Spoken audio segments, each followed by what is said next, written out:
It's episode 174 of the My 365 podcast series, and I'm delighted it's that time of the month where we interview our member of the month, and our member of the month this month is Dawn Rowley.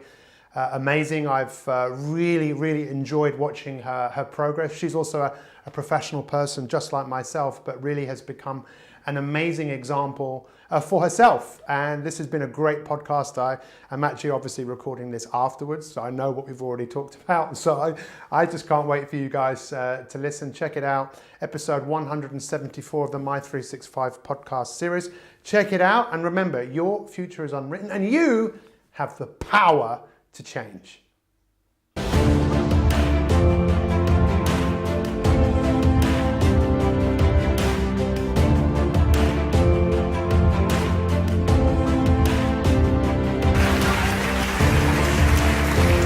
So this is it, episode 174 of the My 365 podcast series, and I'm delighted to have a member of the month for January, Dawn Rowley. Rowley. How are you? I'm fine, thank you. Thank you so much for coming here today, and also for being our member of the month. I know I've already asked you this before we started filming, but when I called you and asked you, what do you remember thinking? First, I felt quite honoured because I didn't really think I'd done enough to be member of the month. But then after that, I felt a little bit pressured. Yeah, I think that's one of the things I want to talk about, because when I do these interviews, because I don't know that much about you, I know what you do for a living, which we'll also discuss. I obviously know what you've achieved, or some of what you've achieved, but I don't really know what makes you tick. I don't really know what goes on behind the scenes, because we never really know what someone is thinking. But I found that very interesting when you said about the pressure to live up to what you have been presented. Yeah. But let's start off. Tell us a little bit about yourself. What do you do? Where you're from? So I'm a hypnotherapist. I work largely with people with anxiety and addictions. I live in Coventry, and I've got a daughter. She's 16, and I've been with my partner now for about 25 years. Wow. Yeah. So, and tell us a little bit about what you've achieved since joining My 365. So I began My 365 last January, mid-January. I've lost 5 stone exactly. Wow. And I've become more confident in front of the camera. That wasn't something I was very good at. And I've become more confident in getting my business out there. Although I've still got some work to do on that, it has definitely improved. So, yes. Yeah. So 5 stone, I think we're the only country in the world that does stone. What's 5 times 14? It's a lot of pounds, right? Yeah. What's 5 times 15? It's about £70. It's about £70. Yeah. That's absolutely incredible, especially with what you do for a living, right? Because I would imagine there's nothing better than helping people personally, but it's also great to help people we're in the same profession, right? Yeah. Of helping people. Do you think that's one of the most significant changes that you've made, and in terms of really working on yourself, and what impact has that had on your work? Yeah, I think you have to go first, because I sat back and I thought, well, I'm telling my clients to do one thing, I'm doing something different. And there was a bit of a feeling that I need to have control, and I think that knocks your confidence a bit. So that's what I wanted to work on. I realised that I need to go first and just show that what we do works, really. Yeah. And that it's all possible. So tell me about some of the other changes that you've made. How did you lose the weight? So I cancelled my gym membership when I started. Cancelled? I did, yeah. Because I haven't been for 2 years. Yeah. And I've been paying for it. And I thought, well, I'll start going out for a walk every day for 10 minutes. And then I started drinking a bit more water. And just slowly my diet just improved. And I think it was probably about 6 weeks into it that I woke up one morning and thought, I'm going to join the gym. And then along the time, my diet got much better. Cut out a lot of carbohydrates. I read up a bit about the diabetic diet, and I read a lot of the resources on the weight loss program. And I decided actually that was maybe why I wasn't losing weight. So I cut those down, and then I I did start losing weight. I came to a bit of a standstill again. And I thought, well, the only thing that I'm not doing right is I'm drinking too much. So the next thing was I'd done 3 months without drinking completely. And I've got a lot more control really around drinking. I don't drink anywhere near like I used to. And I make myself go out sometimes and not drink just for the hell of it, just to remind myself that I've got more control. Yeah. And because really I think the alcohol was what was putting the weight on me, because my diet wasn't that bad in the first place. Yes. And I'm getting older. I can't keep doing it. Well, you made a comment which I thought was so fascinating about a guy. Tell me what this gentleman said to you about your drinking. Yeah. So a friend of mine said to me, Dawn said, "You're the best female drinker I know."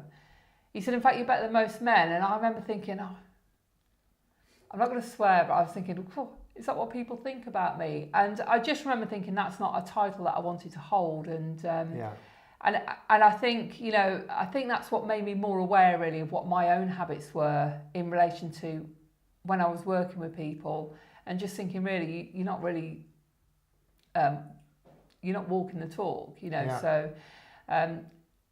I remember thinking that's like an identity that I want to shift really. So that to me is really interesting, because was there a time where you would have liked that identity? Definitely, yeah. I think it's always been a bit of the culture that I've grown up in, that we drink. That's kind of, and doing things like knockbacks and shots and stuff like that. I haven't done them for a long time now, but when I was younger, that would definitely be the sort of thing we do.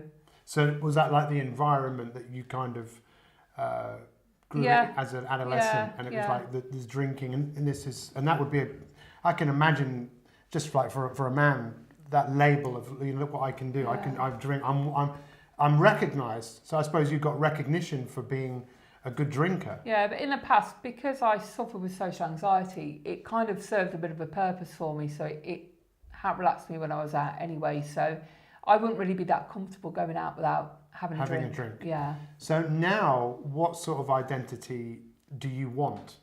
I just want the identity of somebody that's in control, that's just looks after herself.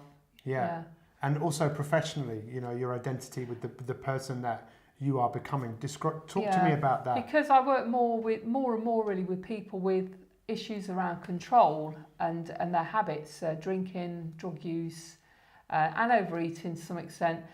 Because I'm working more and more with that kind of client, it's quite good, because I can kind of say, look, we do slip off the wagon sometimes. Saturday night, I wasn't going to drink, and then I had a few drinks, and it kind of makes you a bit more real to the client. They kind of know that it's okay that we slip sometimes, and we just need to get ourselves back on track. But also that power that you have in your ability to do something and then not do it again. I think there's so much power in that, isn't there? Yeah. Because absolutely. When it comes to alcoholism, it's there's so many different elements to it, isn't there? Yeah. I remember saying to Ronnie O'Sullivan, I don't think you're an alcoholic. And then he went on a bender for 3 months or something, because he questioned, maybe I'm not. Whereas for him, he seems like the sort of personality where he just shouldn't drink full stop. Yeah. But for you wouldn't have called yourself an alcoholic, right? Oh, no, I wasn't. No, I wouldn't say I was an alcoholic, but I was drinking probably more than I should. Yeah. I really love the idea of this whole identity. And what would you say to people? Because I know that's one of the things that we talk a lot about in coaching people. And you've obviously been with me for quite a long time now. How long? So over a year? Just over a year.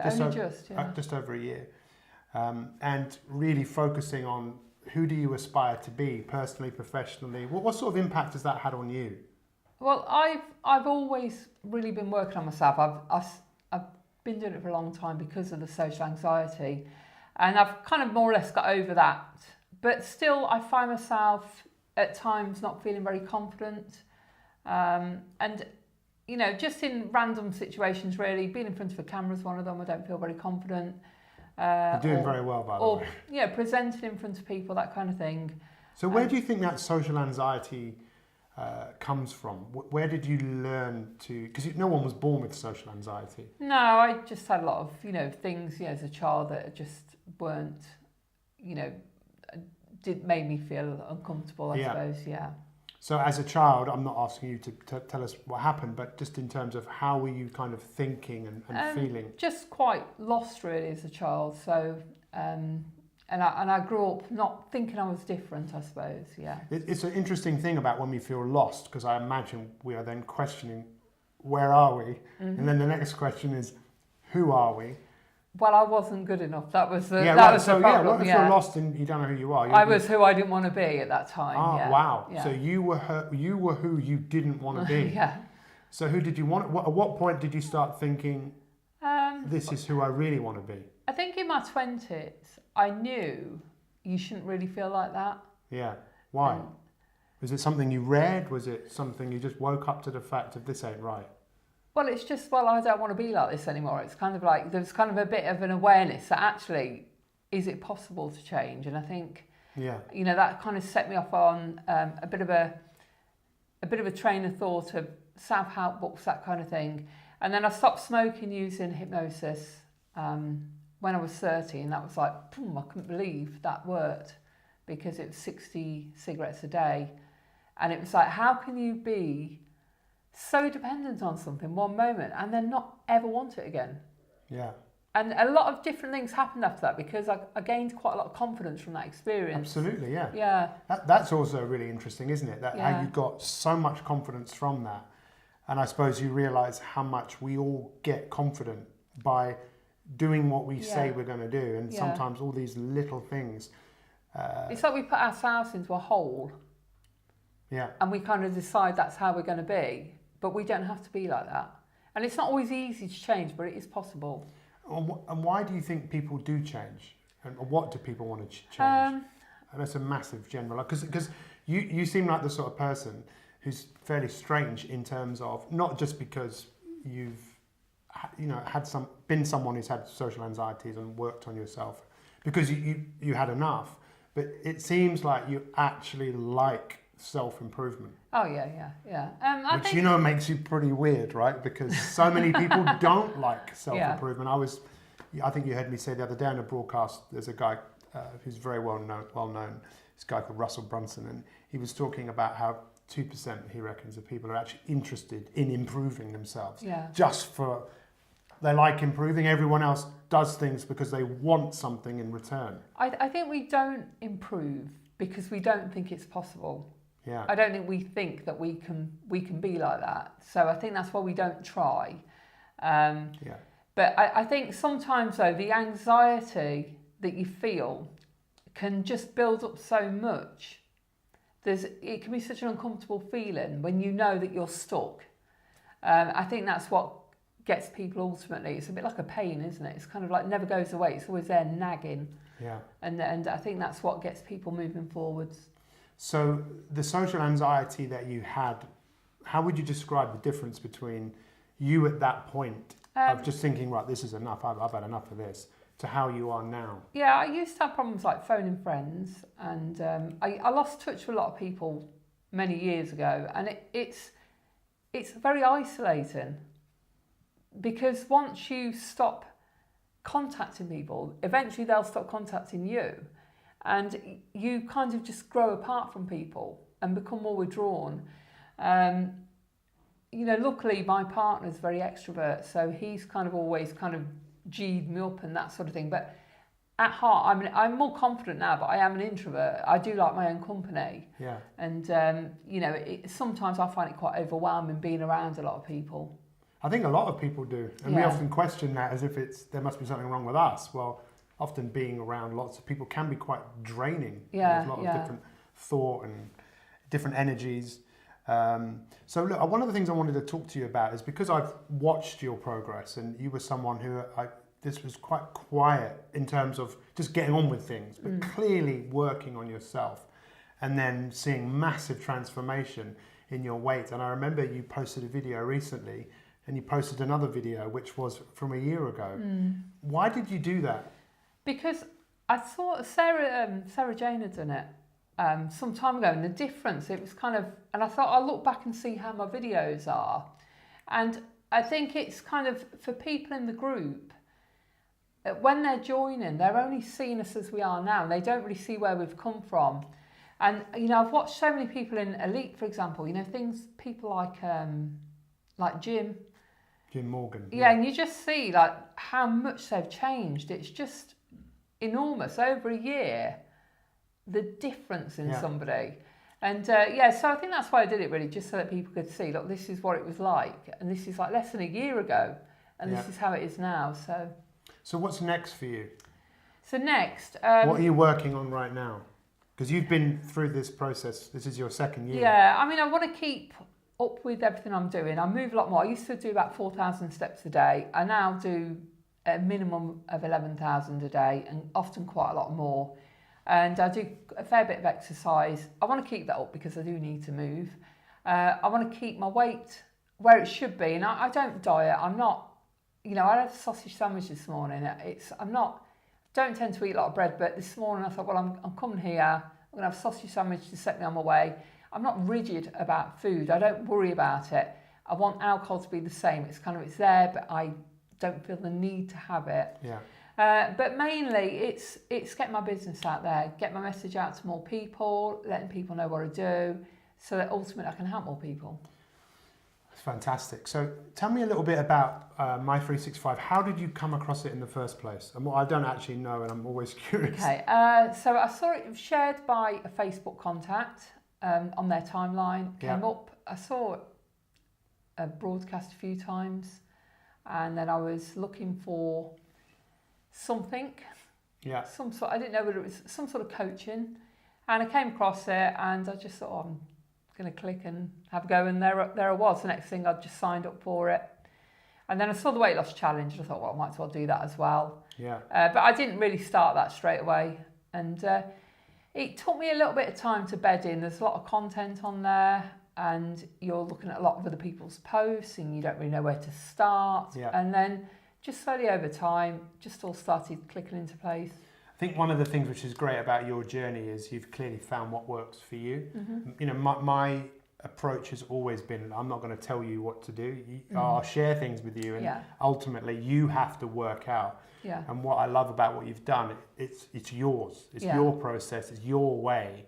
And when people do that, they're much less likely to go back to what they were doing before, because they've developed something new over time. So give me an idea of kind of what you do every day with your My365 morning. How do you start the day? What sort of time do you get up? Get up at 5:30, and then usually once I've fed the cats, because they don't let me out of the house, I take a walk, and I'll normally walk to the gym, maybe spend half an hour to an hour in the gym. I've not been doing a bit less in the gym of late, and then walking home again, and the walk's probably about 4k.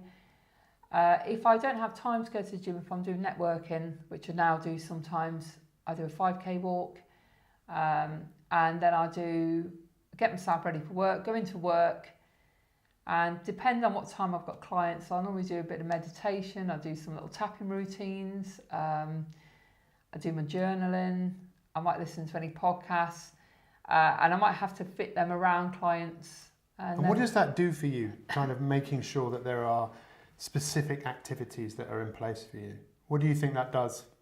Well, because it's like a routine now, I just do it all the time, and things like learning. So when I go out for my walk or when I go to the gym, I listen to audiobooks or courses, so I can fit learning something new into my day as well, and kill two birds with one stone.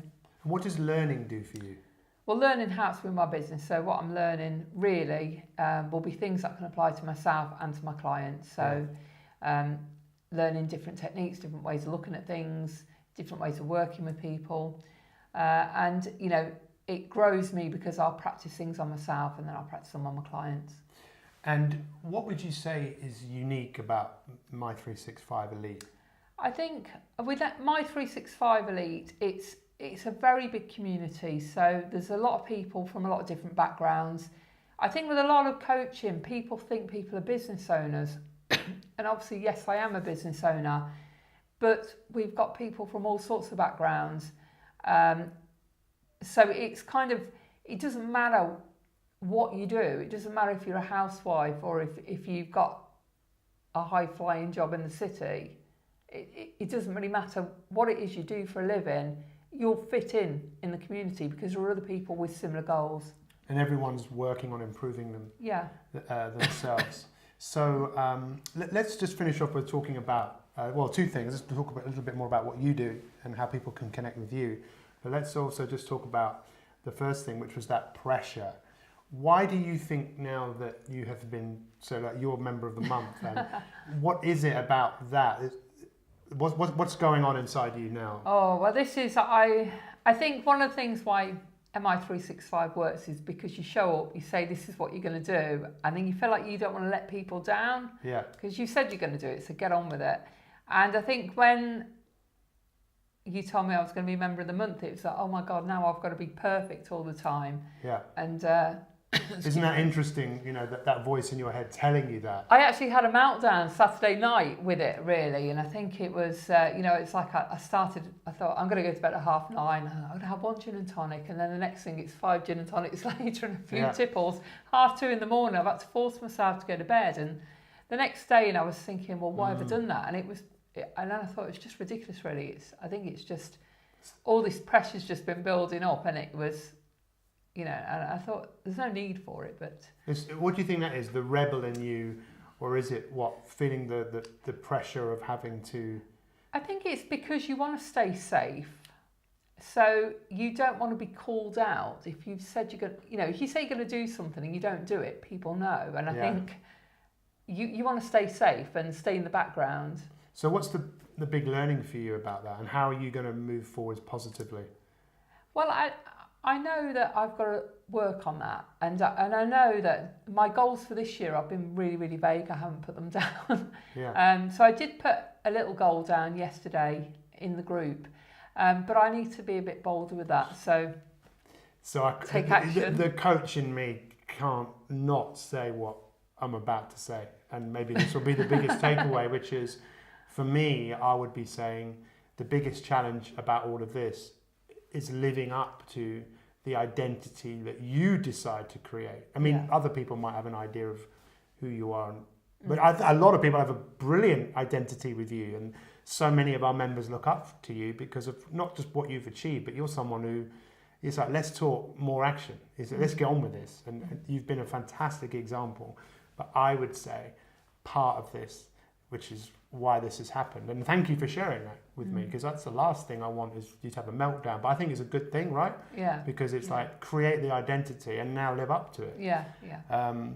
Because you're an expert in what you do, because you're always looking to get better personally and professionally. So with your hypnosis, tell us how people can connect with you. Sleep now. No, I'm only joking. They can find me via my website, dawnrowleyhypnotherapy.com. I mainly work with local people around Coventry area, and you might find me on Facebook as well. So tell us about hypnosis. Because I remember someone saying, because I've also studied hypnosis, and I remember someone saying hypnosis is bad and it doesn't exist. And then I remember thinking, hang on, if something doesn't exist, it can't be bad or good. It's a very odd thing. We can't decide what it is in the profession. But if you think that it's the trance state, really, whenever we feel anxious or whenever we lose control or we go into a bit of a trance anyway, whenever we're fearful, we're in a bit of a trance, and we're just really just directing our attention. Yeah. I think you're right. I think you think about it, we're hypnotised all the time. I love to say to big crowds of people, who here thinks they've never been hypnotised? And people put up their hands, and then I say, what do beans mean? And they'll go, Heinz. And you go, do beans really mean Heinz? A Mars a day, does it? Twix, that's the longer life. Bounty, you can eat that. Yeah. No, that's the taste of paradise. And Turkish Delight, that's full of Eastern promise. Yeah. Milky Way, in between meals, honestly, it doesn't. But we're all hypnotised, and I think hypnosis is such a powerful tool. And you've obviously got some amazing results with people, specifically people with addictive challenges, right? Yeah. Which can be some of the most challenging people to work with. What would you say to anybody out there that's considering looking at MI365 Elite? I would say just do it. It's really good value for money. as coaching goes, it's cheap, and there's so many angles to it. So you've got a lot of resources there. There's a lot of people supporting you. It's a really safe place to open up about things. Just get on with it. Just do it. Just take some action. Yeah. Well, I can't thank you enough, because you are helping me fulfill, my big goal, which is to inspire millions of people. And I know you're inspired, and I know people are inspired who are around you. So thank you so much. I would love people's comments with this podcast. I'd love you to share it. I'll get those comments to Dawn. Feel free to follow Dawn, but not literally.